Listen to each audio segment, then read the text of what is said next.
because the people's champ is ready to talk. So after getting a lot of feedback, I have a few announcements to make. First of all, as you can see, I did get a mic. Not the greatest mic, but hopefully it'll solve some of my audio problems, and it'll be easier to hear what I have to say.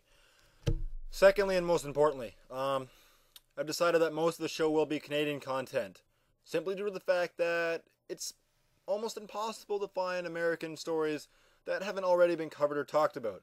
So, for the sake of originality, I've decided that most of the show will be Canadian content. I hope that's okay with you American viewers.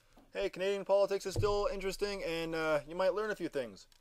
On to today's show, though, an interesting show. Interesting story out of the Canadian Parliament. The NDP, the left-wing Social Democratic Party, has trying to get a bill passed, Bill C-311, which puts strict limits on the amount of greenhouse gases that can be emitted and gives the federal government the power to put in place regulation to make sure that these targets are met.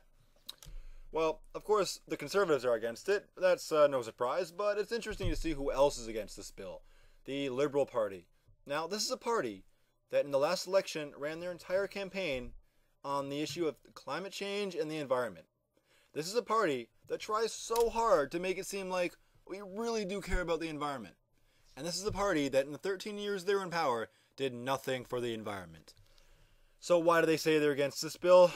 Well, they say, we just need to read the bill a couple times and, we just need to get everyone's opinion and maybe we'll think about voting for it, maybe.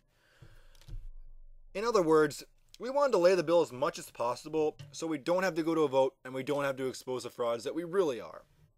Does this sound familiar to any of you? Seems a lot like the Blue Dog Democrats. Are you guys sure you're not Blue Dog Democrats? Because, you seem an awful lot like them. Or are you just centrists and moderates? You know what? I really hope you say you are. Because there's nothing unrealistic or radical about these targets at all. In fact, they're the same targets that President Obama announced for his New Energy for America strategy. And anyone with a lick of sense can tell you there's nothing radical or far left about Obama at all. In fact, I often even question which side he's even on.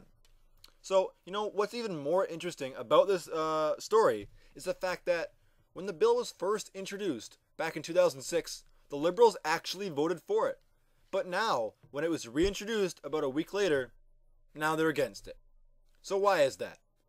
You could say that it's because of different leadership. You could say that maybe they actually did change their mind. Maybe they're actually against it now.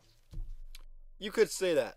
Or you could say that their corporate masters slacked them back into place and said, hey, we don't want any of this effective legislation. What is this? We want our carbon taxes. It's a lot easier. We don't got any real penalties then. As long as we pay a little bit of fee, we can keep polluting. That's what we want. So it is because of this that the Liberal Party will never be in favor of any real effective legislation.